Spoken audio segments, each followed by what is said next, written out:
एक समय की बात है। एक छोटे से गांव में रहने वाला एक युवक था जिसका नाम आदित्य था।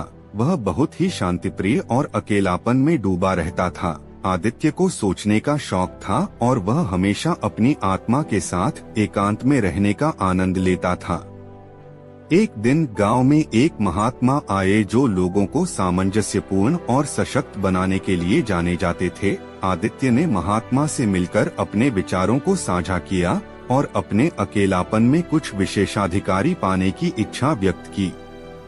महात्मा ने कहा, आदित्य, सच्चा अध्यात्म वहाँ होता है जहाँ हम अपनी आत्मा के साथ एक होते हैं, लेकिन तुम्हारा संवाद भी दूसरों के साथ होना अद्भुत हो सकता है।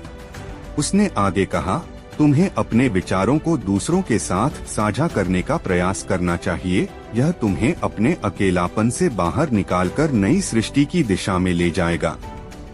आदित्य ने इस सुझाव को मानते हुए गांव वालों के साथ अपने विचार साझा करना शुरू किया।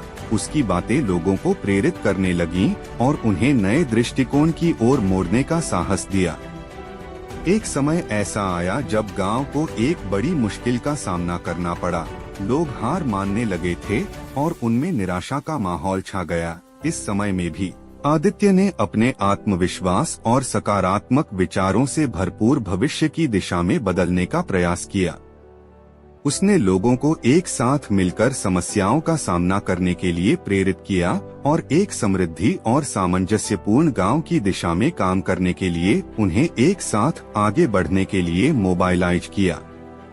आदित्य की नेतृत्व की मिसाल ने गांव को नई ऊंचाइयों तक पहुंचाया और उसने सबको यह सिखाया कि सच्चा महत्व तब होता है जब हम अपने विचारों को दूसरों के साथ साझा करते हैं। इस कहानी से हमें यह सीखने को मिलता है कि अकेलापन में ही हमारी सबसे गहराइयों को छूने का संभावना होता है, लेकिन हमें इसे अन्यों के साथ साझा करना चाहिए ताकि हम समृद्धि और समर्पण की दिशा में बढ़ सकें।